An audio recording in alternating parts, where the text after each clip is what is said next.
보는 거야. 자, 다시 한번 싸우는 거야. 자, 손 맞잡고 어깨를 걸고 우리 함께 이기는 거야. 자, 다시 한번 해보는 거야. 자, 다시 한번 싸우는 거야. 자, 손 맞잡고 어깨를 걸고 우리 함께 이기는 거야. 자, 다시 한번 해보는 거야. 자, 다시 한번 싸우는 거야. 자, 손 맞잡고 어깨를 걸고 우리 함께 이기는 거야. 자, 다시 한번 해보는 거야. 자, 다시 한번 싸우는 거야. 자, 손 맞잡고 어깨를 걸고 우리 함께 이기는 거야.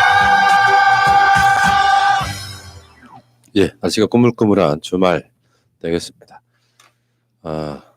지금 이제 여러분들의 메신저들이 세 분이 와서 지금 저를 쳐다보면서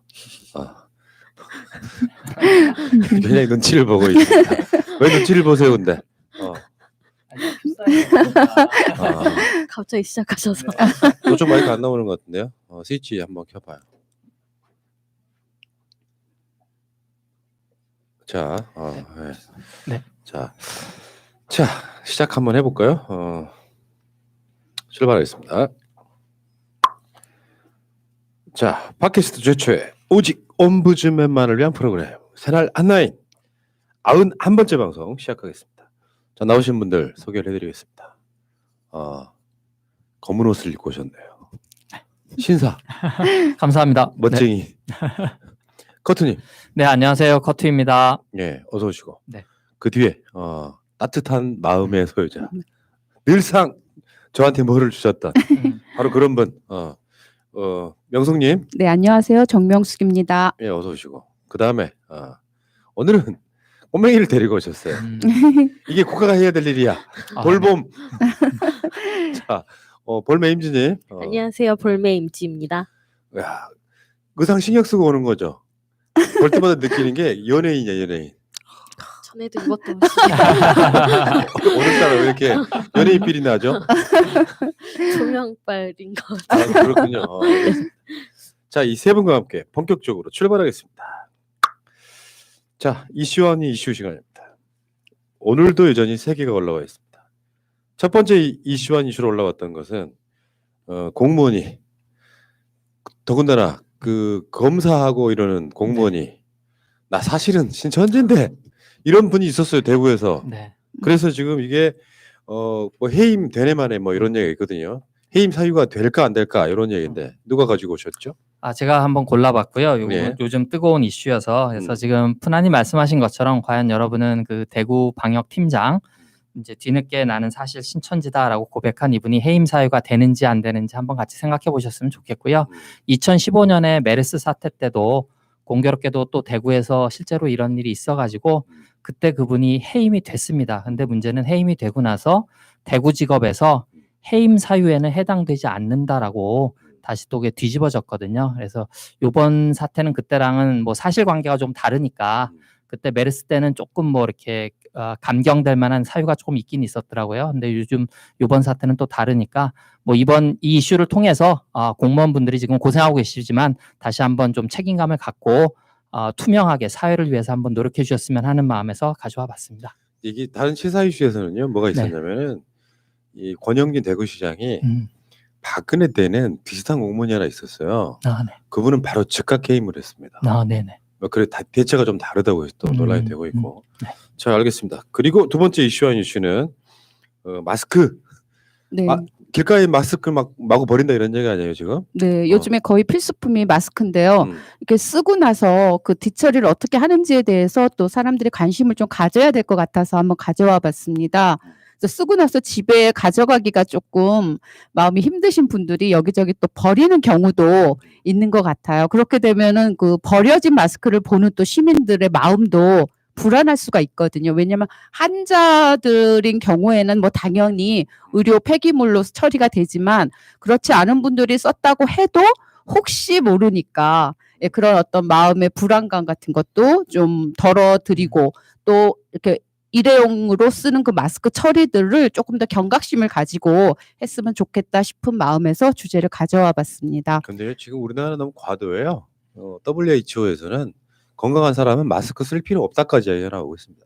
그러니까 실제로 이렇게 누구나 마스크를 쓰게 되니까 지역사회가 감염됐다고 하는 대구 같은 데서 마스크가 품절돼 버려요. 네. 이런 좀 과잉도 분명히 있다는 네. 말씀드리고요.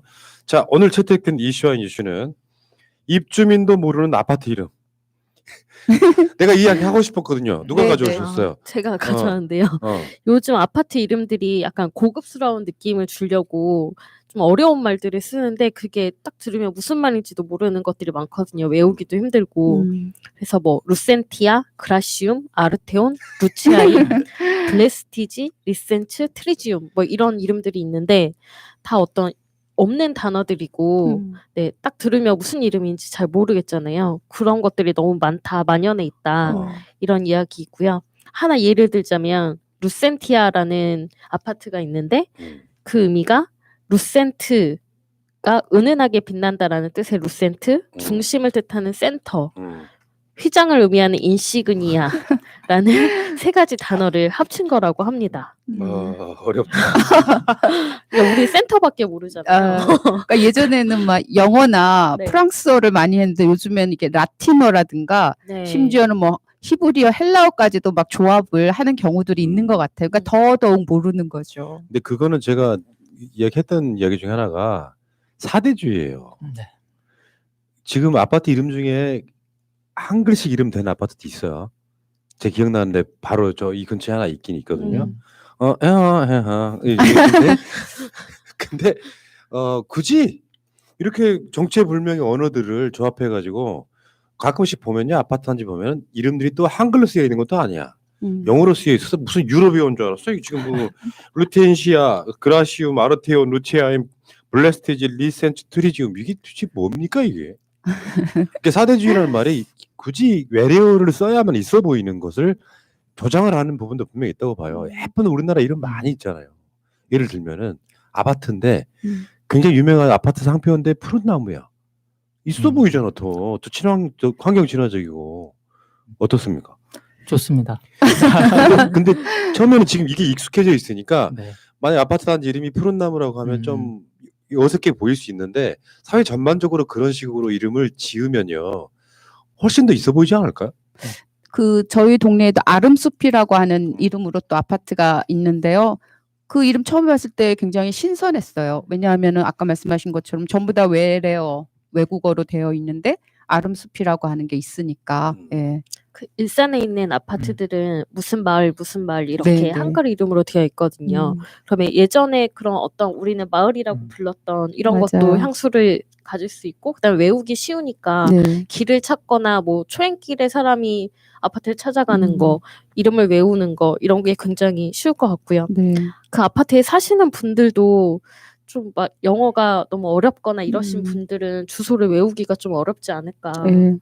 그러니까 저희가 그 좋습니다. 대하는 태도가인 것 같아요. 지금 저 임진님 말씀하신 것처럼 신도시 같은 경우는 뭐 해솔마을, 가란마을 이런 식으로 이름을 다 붙여주는데 그 아파트 지은 시공사의 브랜드가 있잖아요. 이제 그거를 통해서 혹시나 뭐 아파트 집값이 오를까 해서 자꾸 이제 그런 것들을 조장하는 것 같은데 그 행정구역상은 뭐 해솔마을, 가란마을, 뭐 무슨 마을 이런 식으로 이제 신도시들은 또 나라에서 좀 신경을 쓰거든요. 그래서 이게 좀 밸런스가 맞았으면 훨씬 좋을 것 같습니다. 그러니까 예를 들어서 옛날에 같으면 주공 아파트, 그렇죠. 네. 주택공사 아파트라는 뜻이잖아요. 근데 요즘에는 뭐 LH, SH 이렇게 다 그렇게 바꾸고 있으니까 네. 요거는 제가 봤을 때는 한글 이름이요. 최근에 그 기생충 관련해 가지고 어떤 게 있었냐면 한글의 가독성이라는 게 있어요. 그러니까 자막이 굉장히 많고 불편하면은 화면을 못 따라가는 거죠. 그렇다 보니까 한글이 갖는 그 가독성 때문에 한국 사람들은 원음 명화의 자막으로 보는 걸 선호하고 그렇지 않은 나라 대부분은 더빙을 선호한다는 거예요. 그 한글 차이 이런 건데 세계적인 과학적인 문자가 있음에도 불구하고 자꾸 그거를 이렇게 벗어나려고 하는 것 자체가 사대주의다. 외래어를 써야만 있어 보이고 고급 아파트처럼 보이는 거 그 문화만 조금만 바꿔주면 좋은데 사실 창피한 일이거든요. 근데 아니요, 저희 국민들이 좀 호기심도 많고 또 새로운 것을 받아들이는 그런 오픈된 마음이 있어서 또 그런 또 경향이 있는 건 아닌가 또 그런 생각도 해봐요. 장점으로서. 너무 긍정적이시다. 네. 그 저희가 그 외래어 그 간판에 대해서도 한번 했었잖아요. 네네. 그때 말씀하신 것처럼 그 인사동에 가면 네. 스타벅스가 한글로 써 있거든요. 사실은 네. 서울 시내는 구마다 다르긴 합니다만 한글이 한자라도 들어가야 돼요. 외국어로만 전부로 쓰면 안 네. 되거든요. 그래서 이제 스타벅스 같은 경우는 인사동의 어떤 특성도 해서 이제 한글로 스타벅스 이렇게 딱 나와 있으니까 또 이제 보기도 좋고 인사동의 특성도 살고, 그러니까 외국 브랜드라고 해도 그 지역에 가서는 그 현지에 어떤 그런 어떤 그 언어를 사용하는 게 또 독특할 수도 있는 것 같아요. 네. 자, 알겠습니다. 어쨌건 이게 뭐 장점이 있을 수도 있겠지만 네. 장점보다는 뭔가 의도가 눈에 뻔히 보이니까 얄팍한 자본주의적 느낌 이런 게 좀 더 강하다 이런 말씀드리고, 최소한 한글에 대한 자부심은 좀 있었으면 좋겠어요. 꼭 한글날만 뭐 한글의 우수성 이야기 할 게 아니라 언론들도 마찬가지라고 생각해요. 언론들도 평상시 때 이게 한글도 이 글자체도 어마어마하게 많잖아요. 그걸 잘 활용해 가지고 도로 광고판부터 시작해서 이렇게 좀 그런 어떤 자부심이 있잖아요. 외국인들 다시 한번 말씀드려요. 간판이 영어로 돼 있는 간판이 외국인들한테 더 신선하겠어요. 저게 뭐지 싶은. 야, 그러면서 한 번 더 한글이라는 걸 인식하게 될 거 아니에요, 외국인들도. 우리가 외국이나 여행을 가면 가장 바라는 게 뭐예요? 이국적인 건데 어디 관광지를 갔는데 서울이나 똑같은 도로 가면 관광 온 느낌 안 드는 거하고 똑같은 거죠. 그런 개념이라고 좀 생각하시면 될 것 같고, 외국인들을 위해서라는 허명하에 영어를 쓰는 것보다는 외국인들을 위해서 한글을 써주는 게 저는 훨씬 더 그게 한국적인 것이다. 가장 한국적인 것이 가장 세계적인 것이다. 이런 이야기 있지 않습니까? 네. 자, 알겠습니다. 그 이야기는 여기까지 하겠습니다. 자, 이메일 한번 읽어볼까요? 네, 아깝지만 주는 나무님. 재밌네요. 안녕하세요. 유튜브 애청자 아깝지만 주는 나무입니다. 미리 두서없는 글이 될 것 같음에 양해를 구합니다. 저는 고향이 전남 해남이고 학창시절 또한 그곳에서 보냈기에 자연스레 진보 성향이었습니다. 공감하실지 모르겠지만 8, 90년대 농촌 학교엔 정교조 활동 때문에 좌천되신 선생님들이 많으셨습니다. 제가 다니던 학교도 그러했고 조국 장관께서 SNS에 인용하신 죽창가의 작가 김남주 시인의 제수 되시는 국어 선생님도 계셨습니다. 인생의 중요한 시기에 참세상을 바라볼 수 있게 해준 여러 은사님들을 만나게 된 것이 행운이라 생각합니다. 1999년 운 좋게 고려대에 입학하게 되었고 대학 2학년 2000년 봄에 우연히 선거를 직접 경험하게 되었습니다. 그해 16대 총선이 있었는데 잘 어울려 다니던 한 친구가 아르바이트를 제안했습니다. 바로 선거 자원봉사였습니다. 다른 아르바이트에 비해 페이가 꽤 좋아 응했고 학교에서 마을버스로 고개를 넘어 도남동 성신여대역에서 약 200m 거리에 있는 선거 사무실을 친구들과 처음 찾아갔습니다. 건물 2층과 3층을 사무실로 사용하고 있었는데 한나라당 정태근 후보였습니다. 당시 386 바람이 여야 할 것 없이 불었던 시기였죠. 연세대 학생회장 출신이면 운동권일 텐데 왜 저 당에 갔지라고 의문을 품기도 했었습니다.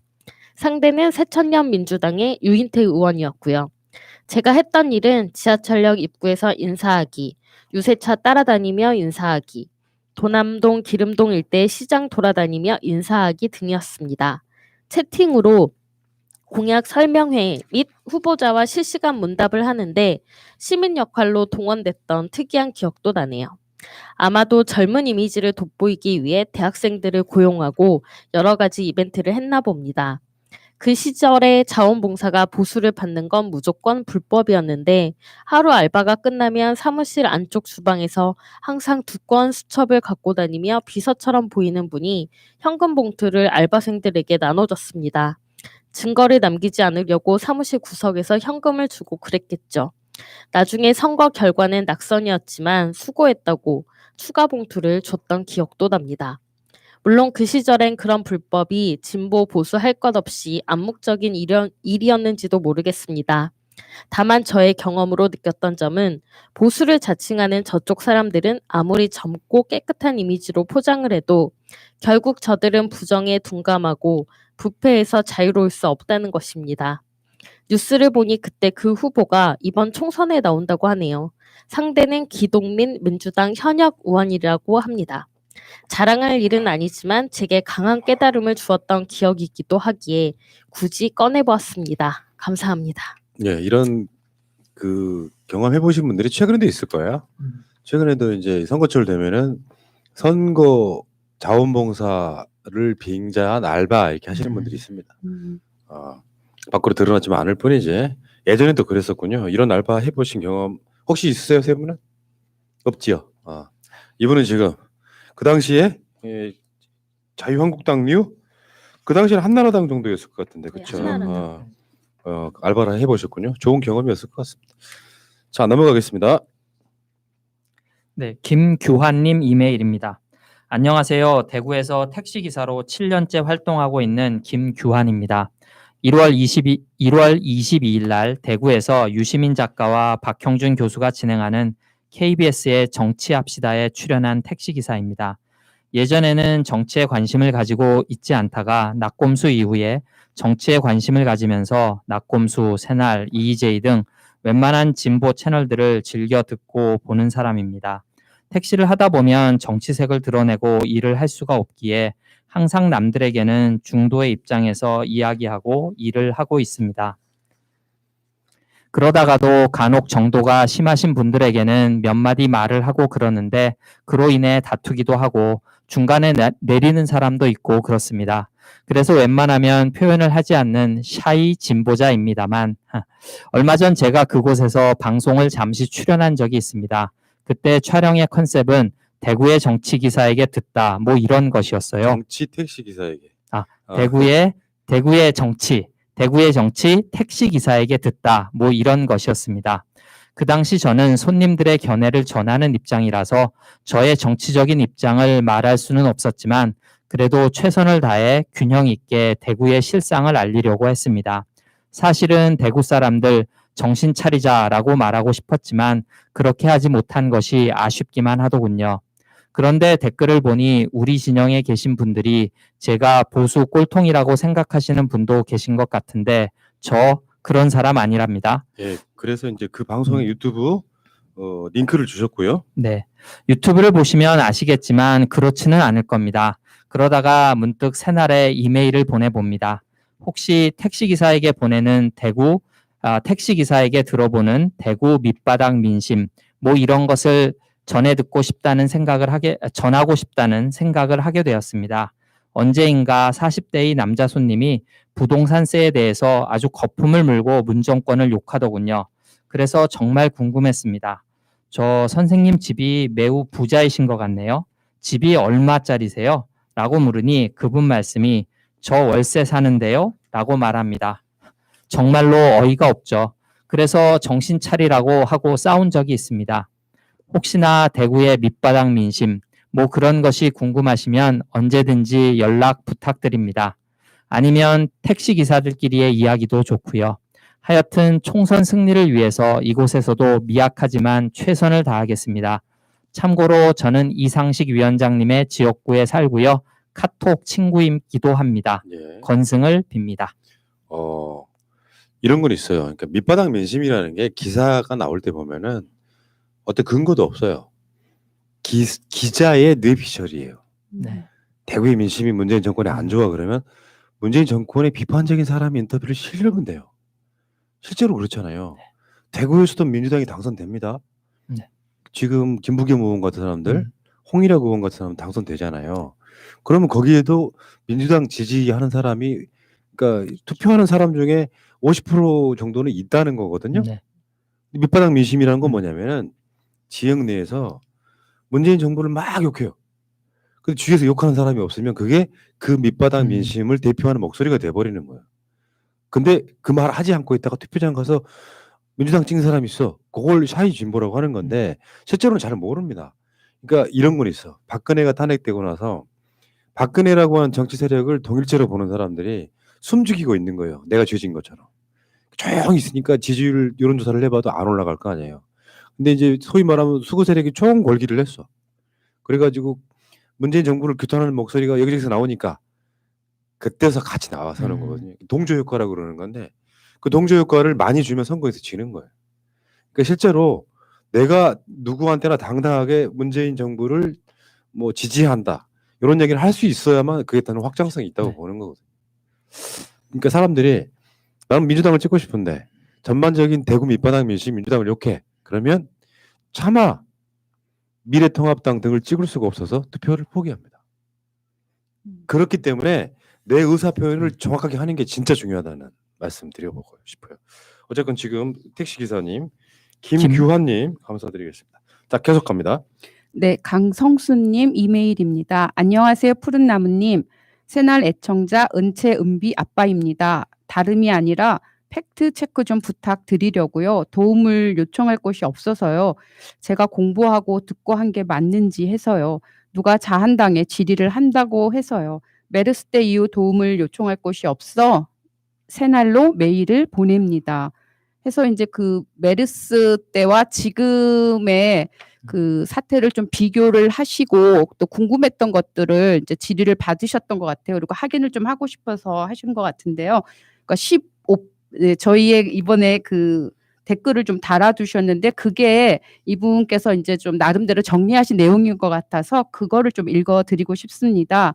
그래서 은채 은비 아빠입니다. 댓글을 소개해드리겠습니다. 그래서 메르스 사태 이후에 민주당은 전문 감염 병원을 권역별로 준비하고자 했는데 당시 새누리, 자한당이 그 예산을 계속 삭감을 했습니다. 그리고 19대 대선 이후에 전문 검역관 예산안도 역시 자한당이 계속해서 매년 삭감을 했던 겁니다. 온갖 핑계를 다 대면서요. 그래서 사람 살리자고 대비하는 것은 결코 정쟁의 대상이 아니다라고 정리를 하신 것 같습니다. 근데 그 내용을 우리가 방송을 한 적이 있어요. 음. 실제로 그렇던 게 사실인데 네. 이분이 이제 그 글을 쓰니까 어떤 분이 거기에 대해서 그 사실이냐 하고 이제 소위 이제 미래통합당, 자유한국당 지지자로 보이는 분이 항의를 네. 하니까 이 강성수님이 당황을 하신 거예요. 우리는 요청을 했는데 사실입니다. 검역 예산 등등 지금 그러니까 간단히 말해서 요거 검역 예산, 자유한국당 등으로 검색만 해도 나와요. 그런 사실이 있었다는 사실을. 자, 강성수님 감사드리고 계속 가겠습니다. 양인성님, 샵 1. 지난 503 촛불 때 팟빵을 통해 새날을 알게 되면서 항상 방송을 해주시는 게 감사하다 생각하면서도 메일 한 줄 보내지 못했었네요. 한 번쯤 푸나님께 감사하다는 메일이라도 보내야겠다 생각하고 있었고 이렇게 감사 메일을 보냅니다. 샵 2. 제가 광주 사는 놈이다 보니 어차피 한나라당 저것들 찍어줄 일 없는데 굳이 정치에? 라는 생각으로 사는 그저 정치에 대해 크게 관심 두지 않은 채 살아가는 놈이 저였습니다. 그러다 503과 최준실 때문에 열이 받아서 주말마다 서울에 가고 서울에 못 가면 광주 충파에 나가고 했었습니다. 당시를 돌아보면 가장 기억에 남는 건 탄핵에 찬성하는 의원 정적수가 되네 마네하고 박지원 의원을 비롯한 국민의당 의원들이 탄핵 투표를 일주일 미뤄버려서 그저 분노로 부들부들 떨고 있을 때였습니다. 뉴스만 봐서는 알 수 없는 걸 차분하게 이야기해 주셨던 푸나님 덕분에 마음을 안정시키고 탄핵될 거라는 믿음을 끝까지 잃지 않을 수 있었습니다. 샵 3. 최근에 조국 장관님 관련하여 촛불을 들었을 때 기레기들이 침소봉대하던 뉴스를 보면 분통이 터지고 민주당은 이게 집권 여당인지 야당인지 모를 행동만 하고 결론적으로 어찌어찌 되기는 했습니다만 원내 대표라는 사람들은 그냥 저것들 하는 난장에 어울려서 이러지도 저러지도 못하고 눈치나 보고 있고 이것들은 여당 만들어줬더니 야당 때보다 더 못한다는 생각이 들어서 속에서 천불이 올라오더군요. 관련 내용을 보다가 이거 계속 보면 내가 속 터져 죽어버릴 것 같다는 생각에 뉴스며 팟빵이며 유튜브며 한동안 안 보고 안 듣고 했었습니다. 그러다 보니 문득 그런 생각이 들더군요. 그저 뉴스를 소비하기만 하는 나도 저것들 하는 거 보면 속에서 천불이 나고 그저 한 토막 뉴스만 봐도 머리에 열이 오르는데 뻔히 무슨 말을 할지 아는 조중동과 새누리 저것들의 말을 방송을 위해 매일 체크해야 하는 푸나님은 얼마나 힘드실까 하고요. 저 같은 시청자는 그나마 푸나님이 한 번 걸러서 알려주는 걸 소비하지만 그 더러운 걸 1차적으로 맞닥뜨리는 푸나님은 속이 썩어 들어가지 않을까 걱정이 되더군요. 샵 4. 시청자 중 한 명일 뿐인 제가 감사 메일을 보낸다고 얼마나 큰 힘이 되겠습니까? 마는 항상 좋은 방송 만들어서 제공해 주시는 푸나님께 여기 한 명쯤은 방송을 보면서 푸나님에게 감사한 마음을 가지고 시청한다고 말씀드리고 싶어서 메일을 보냅니다. 항상 건강하시고 꼭 건강 챙기시기 바랍니다. 감사합니다. 아유, 뭐 힘이 확 나네. 이게 이제 그런 거 있어요. 단순하게 이게 내가 해야만 되는 일이다라고 하는 이렇게 관성대로 움직이면은 이 방송 못 해요. 정신이 그러니까 아예 나가버려요. 에너지가. 그러니까 남들이 알아주건 안 알아주건 내가 사명감을 갖고 하면 그 나름대로 할 수 있는 그런 일이라고 생각합니다. 자, 감사드리고요. 야, 이분이 지금 광주 출신이신 거죠? 고향 후배네요. 양희성님 감사드리고 여기 충파라는 단어가 나오는데 충파가 충장로 파출소의 준말일걸요? 아, 네. 맞죠? 충파. 나 오랜만에 들었어요. 진짜 몇십 년 만에 들은. 자, 계속 여기 이메일은 여기까지 하시고요. 댓글로 갈게요. 네. 흐르는 강물님 댓글입니다. 대통령 응원 및 탄핵 반대가 이틀 만에 74만 명을 돌파했습니다. 대통령 탄핵을 찬성하는 청원이 3월 5일 종료인데 지금 115만입니다. 그 안에 역전이 예상됩니다. 방송 녹음하는 시점에서는 더 많은 숫자가 올라갔고요. 꿈꾸는 꿈님, 문재인 대통령님을 응원합니다. 힘내라 민주당, 힘내세요 질병관리본부, 고마워요 질병관리본부. 자기들이 버려놓은 짓거리 덮으려고 누구를 탄핵하려고 하나. 국정농단, 사법농단, 검언유착, 선거불복, 정교유착, 여태까지 퍼질러 놓고 그나마 일하는 대통령이 그렇게 만만한가? 준효영님, 미국에 거주하는 여성입니다. 여기서는 검사 한 번 하면 보험이 있어도 1,400불이에요. 결과도 일주일씩 기다려야 하고요. 우리나라 의료 시스템은 최고입니다. 모두 다 파이팅입니다. 제키 리님, 미국에서 살고 있는 한인입니다. 지금 대한민국 정부는 세계 최강의 방역을 하고 있습니다. 전 세계 매체들은 한국 정부가 정치적 이득을 생각하지 않고 가장 투명하고 정밀한 대처를 한다고 감탄과 칭찬 일색입니다. 유난히 확진자 발표가 많은 것은 결국 손 놓고 모른 채 하는 일본 정부는 숨기기에 바빠서 지금은 숫자가 적게 나오지만 결국은 일본 정부의 무능과 거짓됨이 일본 국민들을 사지로 몰고 주변 국가들에게도 민폐를 끼칠 것입니다. 문재인 정부 정말 잘하고 있습니다.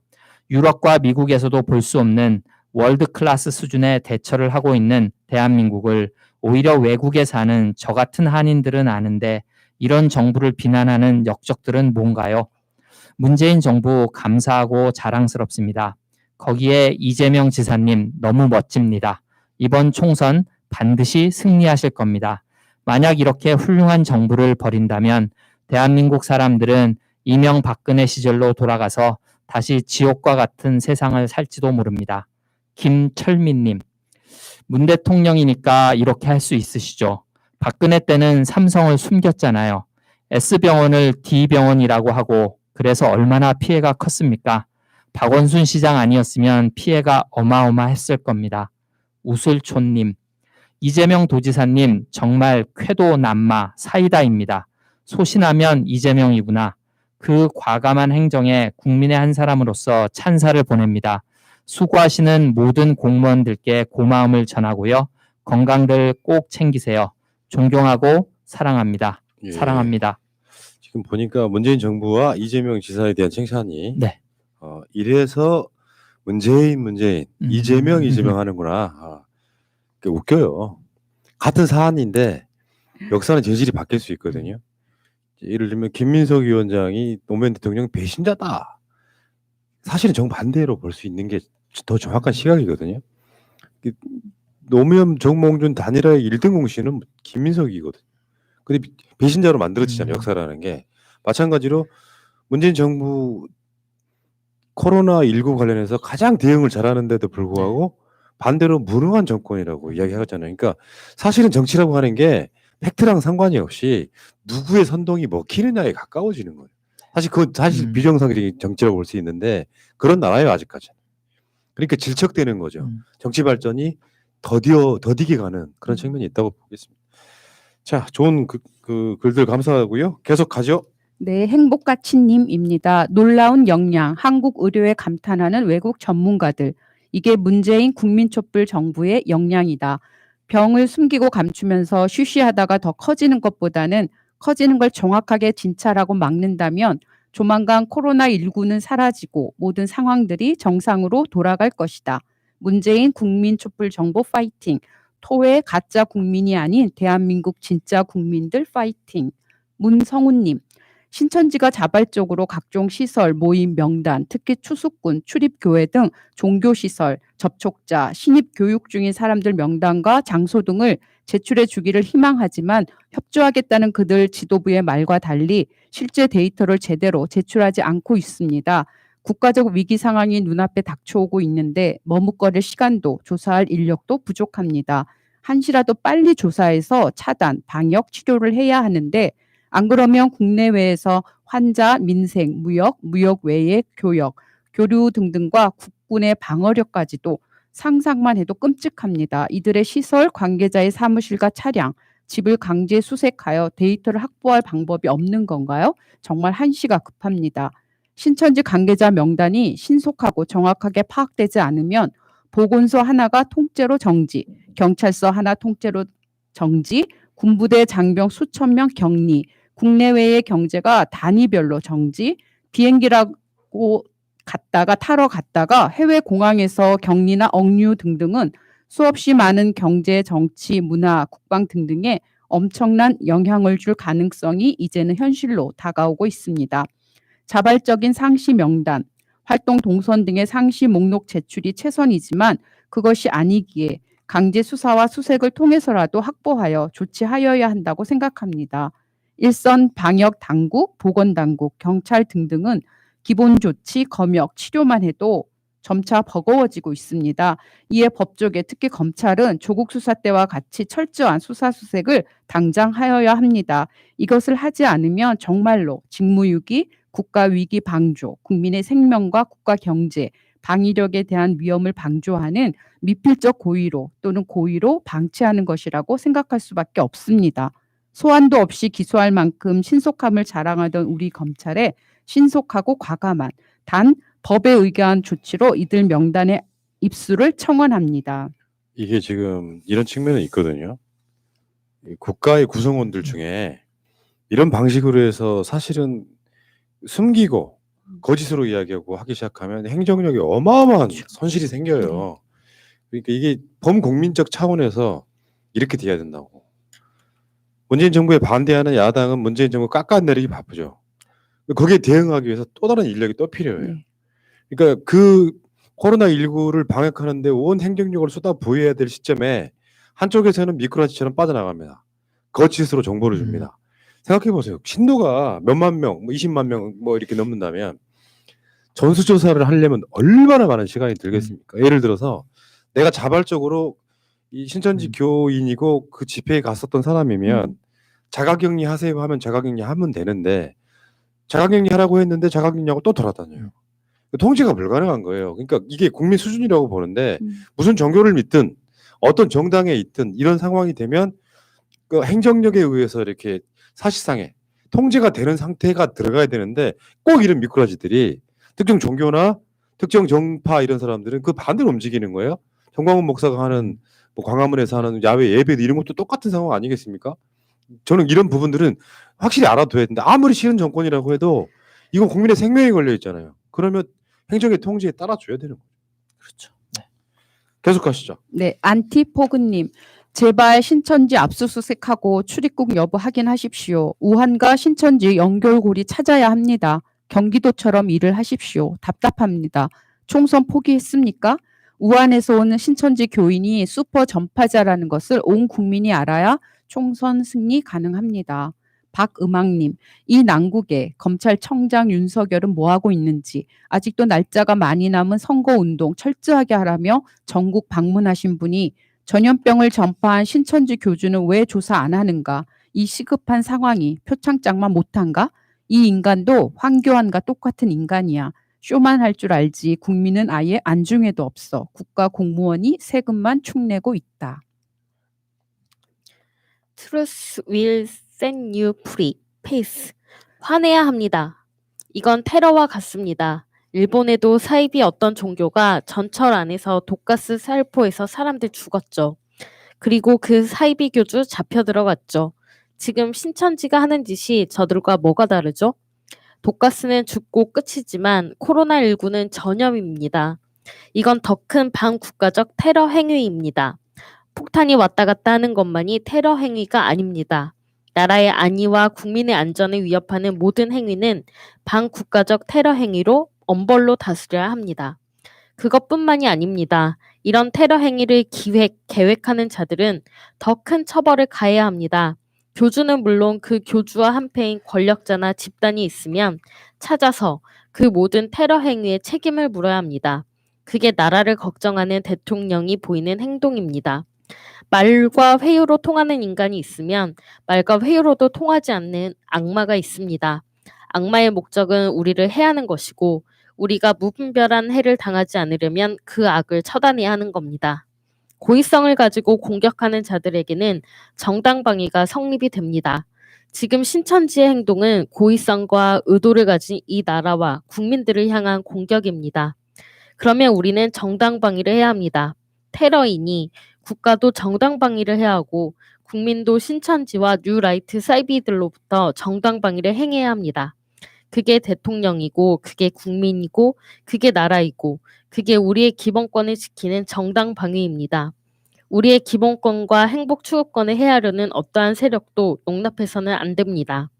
더구나 그 행위의 주체가 내란이면 더더욱 엄벌로 처벌을 해야 합니다. 고의적인 코로나 전파 전염은 살인행위와 다름없음을 명심하십시오. 그따위 계략을 계획하는 자와 그 자의 배후 세력들 그리고 개미들 모조리 엄한 처벌을 해야 합니다. 국가 존립의 문제로 여겨야 합니다. 법은 무고한 자를 보호하려고 있는 것이지 약자로 위장하여 불쌍한 척하는 고의적인 가해자를 동정하라고 있는 것이 아닙니다. 이웃의 아픔과 슬픔 그리고 상처와 상실의 마음을 모르는 약자들은 그저 단순 훈련된 사냥개라고 보는 게 맞지 않을까요? 대통령님, 엄하게 처벌을 해야 합니다. 이번 기회에 약자들을 세뇌시켜 자신들의 부와 권력을 확고하게 만드는 악의 세력을 이 아름다운 대한민국 땅에서 사라지게 만드소서. 바로 그것이 하늘의 뜻이며 의지입니다. 아픔과 슬픔 그리고 고통을 함께 하시는 아주 정상적인 대한민국 국민 여러분, 4.15 총선 꼭 투표하십시오. 우리가 우리 자신을 지키는 가장 쉽고 가장 현명한 방법은 투표권을 올바르게 행사하는 것입니다. 예. 저는 여러분들을 믿겠습니다. 민주주의 국가에서 가장 중요한 건 투표입니다. 네. 민주주의잖아요. 내가 주인인 것을 물론 엠블레인으로 나누긴 하죠. 그 주인인 증빙을. 네. 근데 내가 주인인 것을 증명할 수 있는 방법은 유일하게 투표하는 거예요. 투표를 포기하는 건 사실 민주주의 국가의 국민이 아닌 거죠. 그냥 그렇잖아요. 내가 무관심한 결과로 나보다 더 아둔한 지도자를 얻는 뭐 이런 명언이 있지 않습니까? 네. 계속 가시죠. 네, 스타트 21C님, 신천지가 피해자라고? 무슨 개 풀 뜯어먹는 소리. 최대 피해자는 국민이다. 당신들은 대한민국 국민이 아니다. 정신 좀 차려라, 이 사람들아. 새누리, 신천지 같은 의미죠. 자유한국당, 미래통합당, 미래한국당, 새누리, 신천지와 다른 게 뭐지요? 거기서 거기고 다 그자들이 그자들입니다. 뻔뻔하기 이를 데가 없습니다. 예, 지금 미래통합당이 이만희 신천지 교주를 고발했습니다. 이유가 뭐냐면은 이만희가 그런 말을 한 적이 있거든요. 내가 새누리당 당명을 지어줬다. 고발을 했습니다. 관련이 있긴 한가 봐요. SJ님, 샤이 트럼프, 샤이 일베, 샤이 신천지, 샤이 박근혜, 샤이 보수가 뭔데? 진짜 부끄러운 줄은 아나 보네. 왜 그러고 사는가? 그나마 부끄러운 줄은 알아서 다행이라고 해야 하나? 저 미친 광신도 집단을 무슨 수로 막는가? 코로나고 무엇이고 그냥 인간에 대한 회의감이 든다. 5252님, 오늘 오전 대구시장 기자회견 때 기자 질의로 대구시 서구보건소 감염 담당 직원 신천지가 맞냐고 물어보니까 대뜸 답변이 그것은 알려줄 수 없다고, 이번 일과 상관 있는 일이 아니다라고 정말 신천지 구 새누리당 같은 답을 하더이다. 본색이 나오더군요. 회견 끝나고 기자들이 자꾸 캐물으니 그제서야 신천지가 맞기는 맞는데 뭐 어쩌고 저쩌고 정말 가서 한 대 치고 싶더군요. 뭐든 투명하지 않은 거, 사과 따위는 절대 하지 않는 거, 그거 사쿠라당의 전통이 맞죠? 대구 경북분들 정신 차립시다. 자, 계속 가십니다. 네, 여인진님입니다. 대구 경북 시민들 아무리 대통령이 마음에 안 들더라도 정말 어느 지도자보다 열심히 방역하는데 칭찬은 못해줄 망정 대통령님을 탓을 하다니요. 당신들이 투표 잘못해서 그런 걸 참 자업자득이란 말이 딱이네요. 밝은 세상님, 대구 경북 시민들 잘 지켜보세요. 지금 문재인 대통령님과 정부의 해결하려는 의지와 행동을 보시고 야당인 미래에 망할 땅 하는 짓 좀 보고 느껴보세요. 해결책도 없고 신천지를 옹호하듯이 얼버무리고 그저 중국의 입국 금지만 내뱉으면서 민심만 어지럽게 하고 있는 거 잘 보이시죠? 확진자 대부분이 신천지인 거는 알고 계시죠? 이번 기회에 총선에서 사람 잘 뽑으세요. 네, 이두엽님. 대구 시민 25%에서 30%는 반자한당인데 젊은 사람들은 타지로 다 나가고 인구 유입도 안 되니 선거에 늘 치고 대구 욕을 늘 들으니 아주 죽을 맛이죠.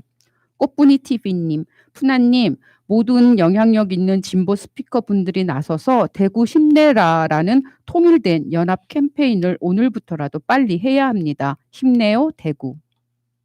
계속이요. JBH님, 자한당은 신천지가 우한에 있는 것도 알고 코로나 확산도 있을 수 있다는 전제하에 신천지 사태를 축소하기 위해 중국인들 입국 막자고 물타기를 하는 겁니다. 저런 사람이 자한당 국회의원입니다. 최의선님, 대구시장이나 경북도지사나 하는 게 없다. 고스톱을 치는지. 신천지한테 표창장 날리고 유공자 대접하고 그 미친 것들한테 뭘 얻어 챙겼기에 쩔쩔매는지. FDSHHSG님, 대구시장과 경북도지사는 신천지 수색도 모든 예배당 폐쇄도 안 하고 있다. 자한당 대구시장 권영진은 2017년에 신천지로부터 표창장까지 받았다. 이번 대구 신천지 보건총괄팀장을 옹호하는 거짓말도 그렇고 권영진 대구시장아 대구 경북 청도 신천지 폐쇄 안 하나? 김인숙님, 확진자를 국회로 끌어들여서 폐렴을 전파시키려고 했네. 신천지는 새누리당이다. 신천지의 구상권 청구 3조 해야 한다. 재산 압류부터 해라. 곽상도가 주범이다. 이저원 사기대출 곽상도가 주도했다. 빨리 기소부터 하고 압색하고 재산 압류하고 특검해라. 라토 플러스님, 언급하는 분들이 없어서 말씀드리면 국회 실내 행사장에서 확진자와 밀접 접촉자인 황교안, 전희경, 곽상도는 지금 음성이 나오더라도 위험성이 있어서 14일간 자가격리를 해야 하는 대상입니다. 왜 돌아다니죠?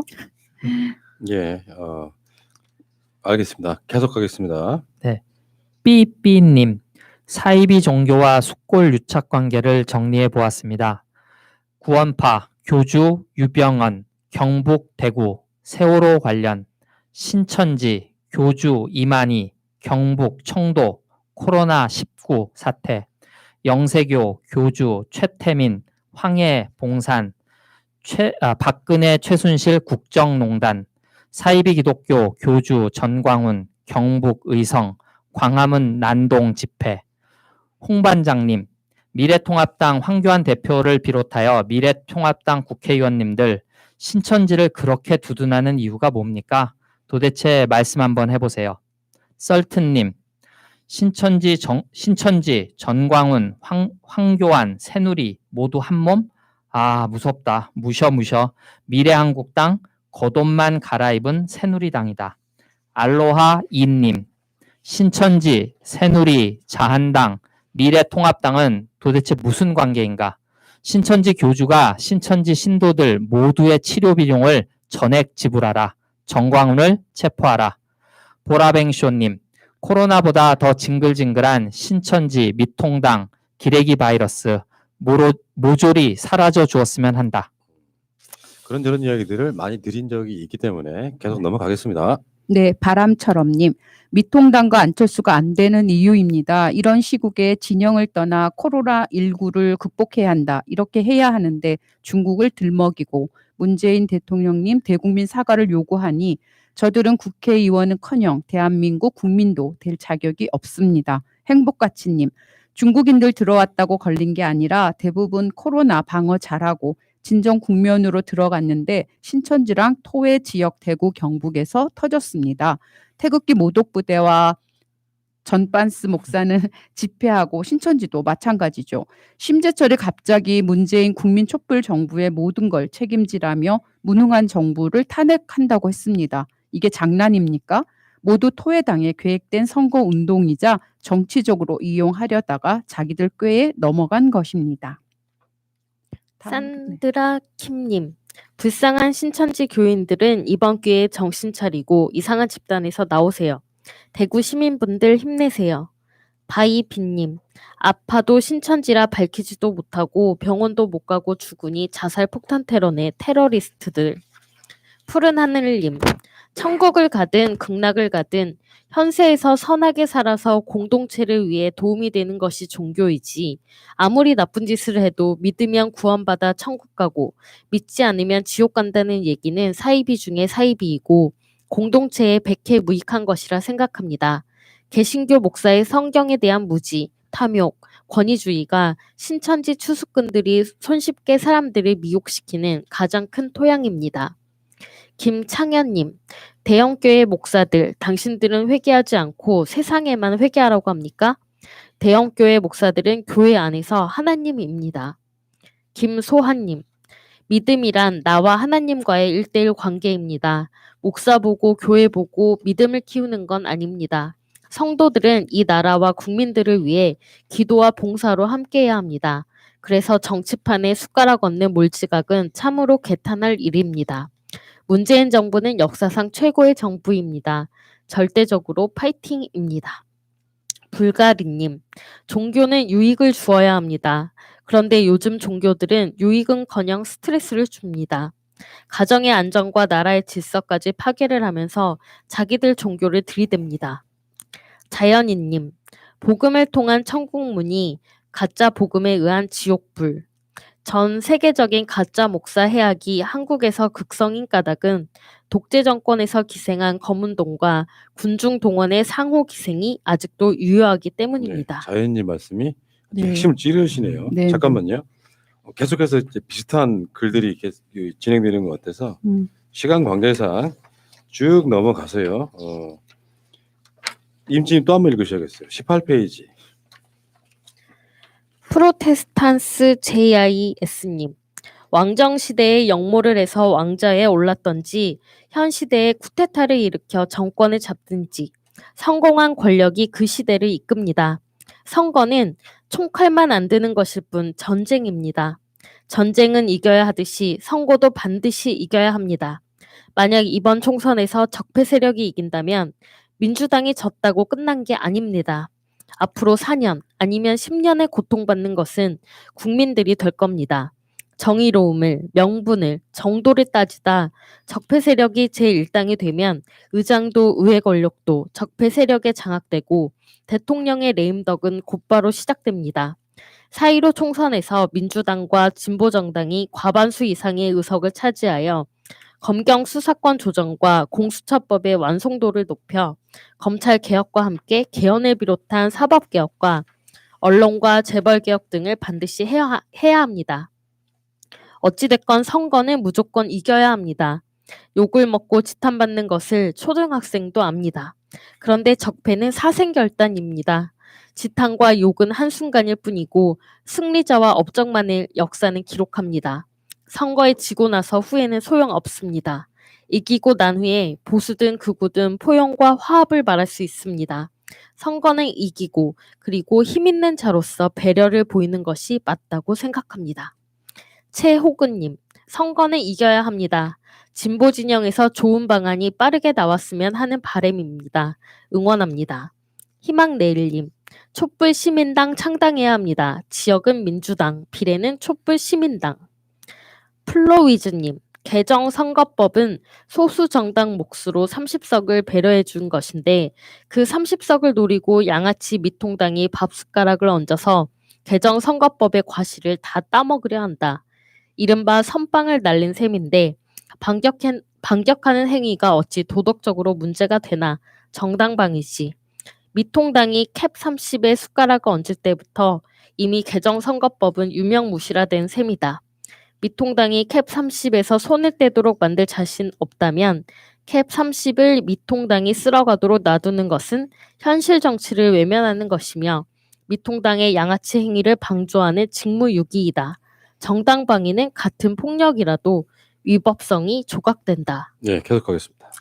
박찬훈님, 서둘러서 창당 작업 들어가야 합니다. 깨시민들이 만드는 시민정당, 촛불 정신으로 만드는 의병정당, 광주 민주화 운동을 부정하는 세력에게 한 표도 빼앗길 수는 없습니다. 쉽습니다. 기존에 정의당 찍었던 분들은 그냥 정의당 찍으면 됩니다. 민주당에서 내가 평균보다 조금 더 왼쪽이다. 그러면 정의당 찍으시면 됩니다. 민주당에서 평균이고 중도다. 그러면 시민정당 찍으시면 됩니다. 그래서 정의당은 한 15에서 20% 정도 얻고, 그래서 시민정당은 한 20에서 25% 정도 얻으면 절묘한 균형이 아닙니까? 깨시민 정신이면 충분히 가능합니다. 예. 골목님, 정의당은 더불어민주당보다 더 진보적인 가치를 추구하는 엄연히 다른 정당이기 때문에 민주당이나 정권을 비판하는 목소리가 나올 수밖에 없습니다. 그래서 말하신 것처럼 중요한 순간에 민주당과 힘을 합쳤다는 말에 공감합니다. 개인적으로 민주당 비례정당 반대했었지만 정의당이 그렇게도 싫다는 분들이 만든다고 하시면 어쩔 수 없는 거고, 시민주도 비례정당이 나오면 민주진보 진영 시민들은 정의당과 시민 비례정당에 알아서 정당 투표하면 될 일이라고 생각합니다. 이것이 미한당 정당 득표를 줄이는 가장 효과적인 방법이 맞는 것 같습니다. 다만 창당이라는 게 만만찮은 일이기 때문에 후보 선정 과정이나 똥파리 정치꾼 유입 등 고려해야 할 문제가 많습니다. 시간이 너무 촉박합니다. 신중을 가해 추진할 일입니다. 정의당은 시민주도 비례정당에 개의치 말고 할 일 하면 됩니다. 숙골당 잘못하는 거 더 비판하고 경합지역 단일화 협의해야 합니다. 예. 시민들의 사연은 여기까지만 하겠습니다. 자, 비례민주당 만드는 이야기는 다른 시사 방송에서 열심히 하고 있습니다. 자, 넘어가겠습니다. 자, 오직 공감분 시간입니다. 35살입니다. 지난 1월이 결혼 1주년이었고 신혼이라면 신혼이겠네요. 지금 저희 부부는 아직 아이 계획이 뚜렷하게 없지만 그렇다고 피임을 하거나 무슨 약을 먹거나 하진 않습니다. 억지로 나이 때문에 빨리빨리 이러지는 않는다는 거죠. 신랑 친구는 4살짜리 아들이 있고 지금 뱃속에도 둘째가 있습니다. 신랑이랑 저랑 신랑 친구랑 셋이 밥을 먹는데 아이 출산 얘기를 하다가 계속 빨리 애 가져라. 지금도 너무너무 늦었다. 산부인과 산후조리원 가도 너가 제일 나이가 많을 것이다. 늙을수록 몸 회복 안 돼서 애 키우기 힘들다. 지금 낳아도 아이 초등학교 입학하면 40대 초중반이다. 요즘 애들은 학교에 늙은 엄마 오는 거 싫어한다. 기가 죽는다. 자기네 엄마가 늙었으면 엄마 왜 이렇게 늙었어? 라고 말하는 시대다. 엄마들 사이에서도 늙은 애기 엄마는 잘 어울리지 못해서 거의 왕따다. 자기가 애를 키워보니 뼈저리게 느끼는 게 세상 제일 부러운 사람이 누군지 아느냐? 어릴 때 사고를 치든 뭐든 빨리 애 낳은 사람이다. 빨리 1살이라도 젊을 때 아이 낳고 빨리 키우고 남들 애 키울 때 다 키워놔서 편하다. 라고 정확히 저렇게 다 얘기했어요. 저렇게 얘기할 때 신랑과 저는 나름 받아치며 대화를 나눴는데 요즘 애들은 늙은 엄마, 나이 많은 엄마가 학교에 오는 거 싫어한다, 기죽는다 라는 말에는 별말을 못했네요. 그게 진짜인지 아닌지도 모르겠고 겪어본 적도 들은 적도 없고 진짜인가요? 아니 진심으로 물어보는 거예요. 늙은 엄마 싫어하고 기죽어해요? 신랑이 괜찮아. 우리 아내는 동안이고 관리도 잘하고 사람들과 잘 어울리는 애라 괜찮아. 라고 했는데 신랑 친구는 그래도 싫어한대요. 그냥 진짜 무조건 늙은 엄마는 싫어한대요. 팩트고 진실이래요. 그래서 신랑이 너는 그런 얘기 어디서 듣냐 했더니 애 키워보면 다 들리고 다 듣는다네요. 너무 강력하게 말해서 진짜 그런가요? 이런 고민도 있군요. 네. 제가 10,000원 했잖아요, 10,000원. 제가 10,000원 했어요. 나이 꽤 먹어서 아이를 낳았는데 준손녀 느낌으로 아이를 키우고 있는 거 아니에요? 그러니까 지금 말씀하신 게 35살이잖아요. 네. 이분이 지금 35살이면 노산이 아닙니다. 네. 실제로 주위에 20대에 결혼하신 분들을 최근에 본 적이 한 번도 없어요. 그럼 대략적으로 아이를 낳으면 30대, 빨리 낳아도 30대 초반, 늦어도 30대 후반, 요즘에는 40대 출산도 많거든요. 근데 옛날이랑 달라. 옛날에는 노산이라고 하는 것이 굉장히 위험한 일이었거든요. 그리고 30대 중반만 돼도 노산이었는데 의료기술이 발달했죠. 그리고 지금 현대인들의 건강 상태랄까 이 젊음 이런 건 옛날과 비교하기 힘들죠. 그만큼 생명이 늘어났잖아요. 특히 우리나라의 여성분들 같은 경우는 평균 수명이 80이 넘어요. 두 분이 어렸을 때 평균 수명이 60대 뭐 중반 후반 가던 게 별로 엊그제 같거든요. 그 정도로 시대가 바뀌었는데 35살을 노산이라고 하면 어떡해요? 그 주변에서 너무 강력하게 얘기하는 거 신경 쓰지 마시고요. 그냥 분위기입니다. 그 사람들은 그렇게 살았으니까 이 세상이 그런 거다라고 자신들한테 유리하게 얘기하는 거다 생각하시고요. 지금은 뭐 그런지 모르겠어요. 근데 이제 지금 애 낳으시면은 앞으로 한 10년 뒤잖아요. 10년 뒤면은 괜찮아요. 분위기 또 바뀝니다. 사회 분위기 바뀌고 충분히 그리고 네. 그 뭐 건강이랄까 젊음도 많이 좋아졌지만 네. 화장술도 많이 그럼요. 좋아져서 화장술. 실제로 요즘에는요 뭐 40대 50대 분들도 진짜 막 이 30대 정도로 보이는 분들도 네. 꽤 많고요. 그러니까 그건 관리하기 나름인데 다른 걸 떠나서 자기 인생 계획표가 있잖아요. 네. 근데 근데 학교 들어가서 어린애들이 엄마가 늙은 엄마가 오는 걸 창피한다는 이유로 아이를 낳으실 필요는 없는 거죠. 그러니까 그런 분위기를 만드는 그 비슷한 또래에 몰려다니면서 애 낳고 뭐 분위기를 잡는 분들이 문제인 거죠. 있어. 네. 꼭 동네에 꼭 있어. 내가 말 많은 사람들 있잖아요. 그래서 이렇게 너무 사람들로 하여금 이렇게 일반적으로 가치를 높게 이렇게 예를 들면 우리가 막 이게 저소득층을 돕자 이런 식의 모의를 하시는 게 아니라 아파트 어디 사느냐, 또 뭐 어디 명품을 쓰느냐 이런 것이 취미인 분들이 일부 있어요. 네. 그러니까 우리가 이제 서두에 그 택시 기사분 밑바닥 민심 얘기하면서 사실은 들리는 것만 들리는 거고 목소리 큰 분들 얘기를 그냥 우리가 취사 선택하는 거잖아요. 그러니까 그냥 그 일부 그렇게 얘기하시는 분들이 있는데 신경 쓰실 필요는 없을 것 같아요. 네. 저는 신랑 친구한테 네. 지가 뭐라고 왜 남의 부부한테 애를 가져라 막 이런 잔소리를 하는지 애 가지면 뭐 출산 장려금 줄 거 아니잖아요. 이 네. 친구가 키워줄 거 아니잖아요. 근데 왜 남의 가정한테 애를 낳으라 마라 조언하는 것 자체가 굉장히 무례한 일이고 이 신랑이랑 신랑 친구 절교를 시키시길 저는 추천드립니다. 이게 이제 사실은 그 신랑 친구가 자랑할 게 자기 아이밖에 없는 거예요. 그러니까 그 사람이 뭘 못나서 그런 게 아니고 아마 한국 사람들은 대화 주제에 있어가지고요. 왜 그러는지 심리학적으로 분석을 해보면 제가 옛날에 했던 말 기억하실지 모르겠어요. 사람을 만나서 처음으로 할 수 있는 말들에 대한 훈련이 안 돼 있다고. 그러니까 내가 생각했던 것보다 처음 만났는데 키가 작다, 못생겼다, 뚱뚱하다를 직선적으로 말하는 사람들은 악의성이 있어서 그런 게 아니라 쉽게 표현하면 사람과 만남을 스킬을 못 배운 거예요. 만났을 때 상대방한테 기분 좋게 해주자라는 훈련이 안 돼 있다 보니까 눈에 띄는 걸 그냥 바로 친근함의 표현으로 이야기하는데 내가 한 10년 사귄 친구라면 모를까 처음 만난 사람한테 외모 지적 당하는 거 기분 나쁘지 않습니까? 그런 거랑 똑같아요. 친구를 만났는데 친구한테 이제 이 뭐 술자리라든지 이런 만남 자리에서 자기 아이 자랑한답시고 상대방한테 내 삶을 강요하시는 건데 이것도 이제 어느 정도 사회적 그 어떤 수준이 높아지면요 하지 말아야 될 금기들이 있다니까요. 또 간단히 말하면 저번에 그런 말씀 드린 적 있을걸요. 예쁘다 잘생겼다라는 말도 외모 지적은 하는 게 아니다라는 거예요. 왜냐하면 외모 지상주의로 바라보면 예쁘다라는 이야기를 하잖아요. 어린 아이부터 그런 훈련이 나중에 어떻게 될지 모르겠는데 그러면 이 아이는 예쁜 것만이 컨텐츠인 아이가 돼버려요. 그 외모 지적 같은 건 그 기준이 뭐냐면 내가 노력으로 이루어진 게 아니라 타고난 부분에 대해서 그걸로 평가하는 것 자체는 잘못된 거라. 어쨌든 그런 관점에서 네. 이분이 지금 그 친구분이 이런 식으로 이렇게 이제 자꾸 스트레스를 주는 건데요. 이거 저 시댁이나 친정에서도 안 하는 거를 친구가 이렇게 스트레스 주면 어떡해. 35살이 지금 여러분들 보시기에 노산이에요? 아니죠. 지금 방송을 보고 계시는 분들 노산이다 1번, 노산이 아니다 2번. 그리고 이 친구도 뱃속에 둘째가 있잖아요.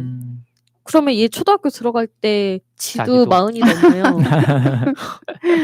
근데 이제 아이들의 입장에서 좀 생각을 해보면 그 예전에 이제 저희 동생도 엄마가 이제 일이 있어서 못 갔을 때 할머니가 이제 대신 간 적이 있는데 그렇게 피했대요. 할머니가 얘기를 하시는데 옆에도 안 오려고 그러고 창피하다고 했다는 거예요. 그리고 또 이렇게 그 늦둥이 보시는 분들 계시잖아요. 그분들도 아이들이 엄마가 이제 좀 나이가 있다, 많다 이런 걸 알고 학교에 오는 걸 좀 꺼리긴 했었대요. 근데 이제 그거는 좀 지난 이야기고 사실 요즘 아까 푸나님 말씀하신 것처럼 많이들 관리도 하시고 또 수명 연장 길어지고 하니까 예전만큼의 그런 뭐 그 나이 든 티는 사실 많이 안 나서 예전하고 뭐 동일하게 비교를 할 수는 없는 측면이 있어요. 네, 그렇고, 근데 제가 이제 좀 조언하고 싶은 거는, 그러니까 이게 걱정이고 현실이 이런가 막 고민될 때는 특별하게 뭐 아이를 안 가지겠다는 생각을 안 하고 계시는 분이니까 한번 좀 가급적이면 좀 일찍이라도 좀 계획을 한번 세워보시는 것도 나쁘지 않다고 저는 얘기를 하고 싶고, 결혼 생활을 이렇게 하시는 분들도 얘기를 들어보면 어른들도 그렇고 요즘에 이왕 가질 거면 조금 젊을 때 가지는 게 좀 낫긴 하다 그렇긴 이런 하죠. 키우는 말씀을 과정에. 네 그런 말씀들을 많이 하셔서 이거 뭐 이렇게 뭐 무례하다라고 여겨지는 부분은 틀림없이 있지만 이제 본인들이 계획을 좀 잡아보는 것도 나쁘진 않다. 네. 저는 그렇게 말씀드리고 싶어요. 하나 간과한 게 하나 있습니다. 아, 제 말에요. 아니요. 이 이야기 전체에서 아, 네네. 뭐냐면은 아이가 나이 든 엄마 아빠를 부끄러워한다 그랬잖아요. 네. 아이는 어른들의 거울이에요. 그러니까 그런 아이로 안 키우시는 게 중요해요. 실제로. 그러니까 그건 일반적인 이야기일 수 있는데 내 아이를 키워가는 과정에서 대개 애들은 엄마 아빠가 나이 먹었다고 부끄러워하지 않습니다. 일부가 그런 경우 있을 수 있잖아요. 근데 그것은 그 부모의 책임인 거예요. 외모나 나이, 젊음 이런 것들이 아이한테는 부끄러움의 대상으로 키워왔다는 건 내 책임인 거지. 사회가 그 아이를 그렇게 만든 게 아니라고 생각해요. 어떻게 이 아이를 계속 교육시키냐에 따라서는 전혀 그런 게 상관없는 할머니 그렇죠. 할아버지가 돼도 자랑스러운 아이로 키우는 건 부모의 몫이잖아요. 그렇죠? 그렇죠. 네. 네. 그 주변에서도 뭐 우리 너 동네 어디 사냐 갖고 비교하듯이 뭐 니네 부모 뭐해, 뭐 엄마 뭐해, 뭐 이런 걸 비교하는 거랑 똑같은 거잖아요. 네. 그렇지 않는 세상이 됐으면 좋겠습니다. 알겠습니다. 네. 자, 오늘도 좋은 말씀드렸는데 오늘은 신천지에 대한 네. 막 비판의 글들이 굉장히 많았고요. 지금 주제는 딱 두 가지 정도인 것 같아요. 코로나19 문재인 정부 방역 잘한다. 잘한다. 신천지에 대해서 자유한국당은 왜 이야기를 못하냐. 다음에 비리민주당 그리고 오직 공감분 이 정도였던 것 같습니다. 자, 요약해드렸고요. 자, 새날 한나인 91번째 방송 마치도록 하겠습니다. 자, 고맙습니다. 감사합니다. 감사합니다. 감사합니다.